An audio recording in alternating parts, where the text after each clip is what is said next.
உலகத் தமிழ் சொந்தங்கள் அனைவருக்கும் யூடியூப் நேயர்களுக்கும் எஸ்வி ராஜனின் காலை வணக்கம். இந்த நாள் எல்லோருக்கும் இனிய நாளாக அமைந்திட எல்லாம் வல்ல இறைவனையும் 18 சித்தர்களையும் பிரபஞ்ச தெய்வங்களையும் மனதார வேண்டிக் கொள்கிறேன்.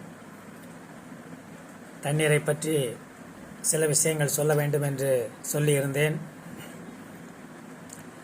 அந்த வகையில் தண்ணீரை நாம் குடிக்கும் பொழுது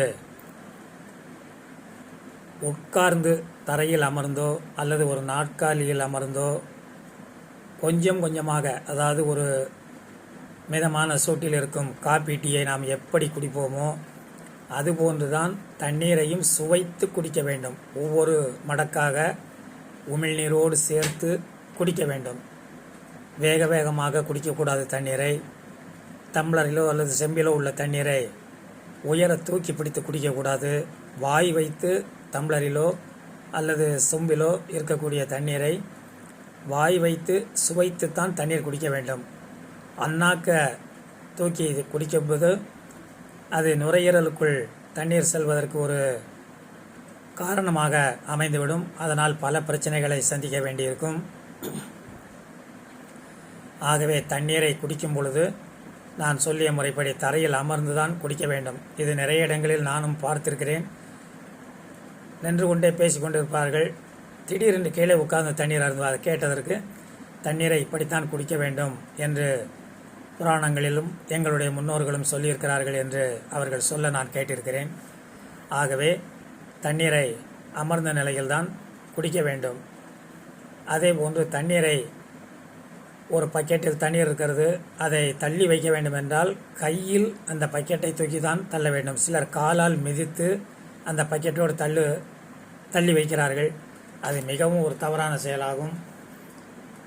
தண்ணீர் இல்லையேல் நாம் இல்லை. அதனால தான் சொல்கிறேன், நீரின்றி அமையாது உலகு என்று வள்ளுவர் சொல்லியது போல் தண்ணீர் இல்லாவிட்டால் எதுவுமே நடக்காது. ஒரு விக்கல் எடுக்கிறது என்றால் அங்கு தண்ணீர் தான் தேவைப்படும். சமையல் பண்ணுவதற்கு, சாதம் வேக வைப்பதற்கு தண்ணீர் வேண்டும். குழம்பு வைப்பதற்கு தண்ணீர் வேண்டும். ஒரு காபி டீ போட வேண்டும் என்றால் தண்ணீர் வேண்டும். நாம் குளிப்பதற்கு தண்ணீர் வேண்டும். துணி துவைப்பதற்கு தண்ணீர் வேண்டும். குடிப்பதற்கு தண்ணீர் வேண்டும். ஆகவே இது எல்லோருக்கும் தெரிந்த விஷயம்தான். ஆனால் நான் சொல்லும் பொழுது நீங்கள் அதை சிந்திக்கும் போதுதான் தண்ணீருடைய மிக மகத்துவமான முக்கியமான விஷயத்தை நீங்கள் புரிந்து கொள்ள வேண்டும் என்பதற்காகத்தான் நான் திரும்ப திரும்ப இதை சொல்கிறேன். ஆகவே தண்ணீருக்கு நாம் ஒரு லட்சுமி மாதிரி பயன்படுத்த வேண்டும். அனாவசியமாக தண்ணீரை கீழே செலவழிக்கக்கூடாது. துணி துவைக்கிறேன் அல்லது வீடு அலசி விடுகிறேன் என்ற பெயரில் அளவோடு பயன்படுத்த வேண்டுமே தவிர, தண்ணீர் நமக்கு நன்றாக கிடைக்கிறது அப்படிங்கிறதுக்காக தண்ணீரை வீணாக்கக்கூடாது. அப்படி வீணாக்கினால் அந்த வீட்டில் காசு பணம் தங்காது என்று முன்னோர்கள் சொல்லியிருக்கிறார்கள். ஆகவே நேயர்கள் அனைவரும் தண்ணீரை மிக கவனமாக பயன்படுத்த வேண்டும் என்று நான் சொன்னதற்கான காரணத்தை புரிந்து கொண்டிருப்பீர்கள் என்று நிச்சயமாக நம்புகிறேன். அடுத்தபடியாக இன்றைக்கு ஆன்மீகத்தில் சம்பந்தமான சில பெரியோர்கள் சொன்ன கதைகளை சொல்ல இருக்கிறேன். அந்த வகையில் இன்று ஒரு பகுதியை மட்டும் நாம் பார்க்கலாம். அதாவது விதியை மாற்ற முடியாது என்று சொல்வார்கள். தாயின் கருவிலே ஒரு குழந்தை உருவான உடனேயே அதனுடைய விதி நிர்ணயிக்கப்பட்டு விடுகிறது என்று நமது முன்னோர்கள் சொல்வார்கள். அந்த வகையில் ஒரு விதியை மாற்ற வேண்டும் என்று நினைத்த ஒரு முனிவர், அவர் எப்படி அதை மேற்கொண்டு அந்த நடவடிக்கைகளை செய்தார் என்பதை திருச்செந்தூரில் திருமுருக கிருபானந்த வாரியார் சுவாமிகள் அவர்கள் சொன்ன ஒரு கதையிலிருந்து ஒரு பகுதியை மட்டும் என்று சொல்கிறேன்.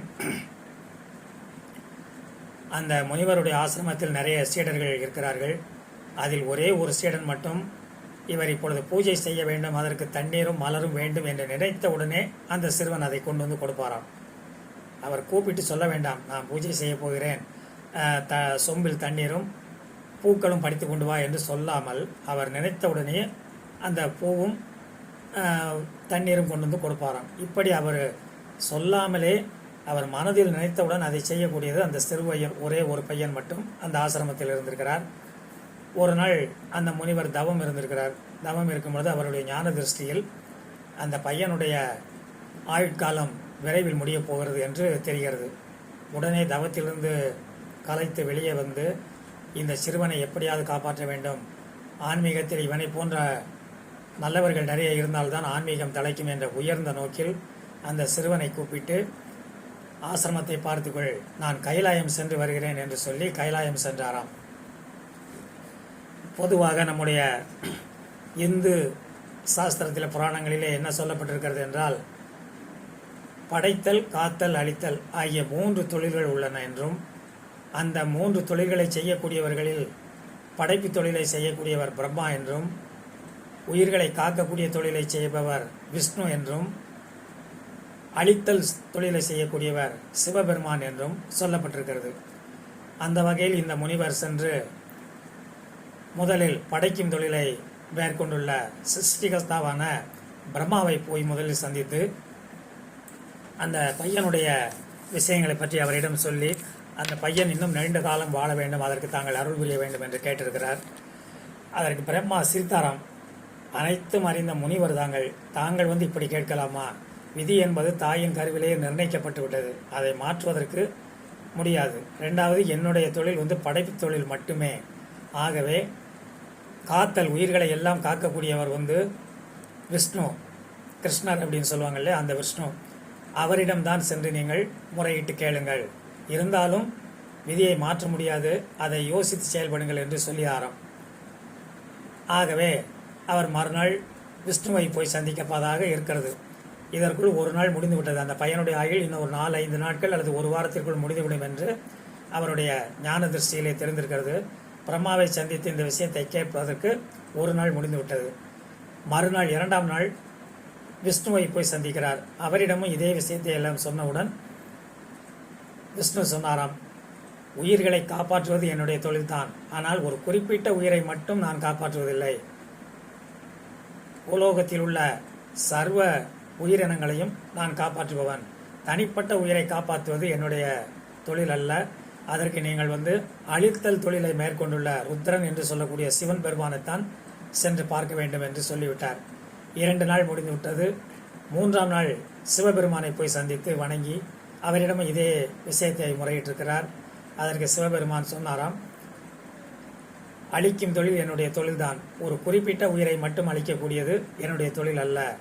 உலகத்தில், பூமியில் எப்பொழுது அக்கிரமம் அநியாயம் தலைவிரித்து ஆடுகிறதோ அப்பொழுது ருத்ரதாண்டவம் ஆடி உலகத்தையே அழிப்பது, அதுதான் என்னுடைய அழித்தல் தொழில். ஆகவே நான் அதை செய்ய இயலாது என்று சொன்ன மேற்கொண்டு என்ன செய்வது என்று கேட்டாராம்.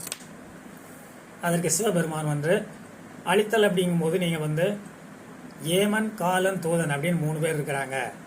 அவங்க தான் அந்த உயிரை போய் எடுக்கிறது, அந்த நேரம் காலம் தெரிஞ்சு அந்த விஷயத்தை செய்கிறது அவங்க தான். நீங்கள் அவங்கள போய் பார்த்து என்ன செய்யலான்னு கேளுங்க. இருந்தாலும் விதியை மாற்ற முடியாது என்பதை மனதில் வைத்து கொண்டு நீங்கள் மேற்கொண்டு அதை சென்று கேட்பதாக இருந்தால் கேளுங்கள் என்று சொல்லிவிட்டாராம். 3 நாட்கள் முடிந்து விட்டது. இந்த கதை மொத்தம் நம்ம திருப்பூர் கிருபானந்த வாரியார் சுவாமிகள் அவர்கள் 1.5 மணி நேரத்திலிருந்து 2 மணி நேரம் சொல்வார். நான் மொத்தமே ஒரு 10 நிமிடத்திற்குள் இந்த கதையை உங்களுக்கு அதனுடைய மைய கருத்தை மட்டும் சொல்ல வேண்டுமாறு ஆசைப்படுகிறேன். ஆகவே இப்பொழுது வீடியோ நீண்ட நேரம் போய்கொண்டிருக்கிறது. இதனுடைய தொடர்ச்சியை நாளை மறுநாள் கண்டிப்பாக உங்களுக்கு சொல்கிறேன். மீண்டும் உங்களை நாளை காலை சந்திக்கிறேன் என்று கூறி உங்களிடமிருந்து விடைபெறுவது உங்களில் ஒருவன், உங்கள் அன்பு அறிவிப்பாளன் எஸ்.வி. ராஜன். நன்றி, வணக்கம்.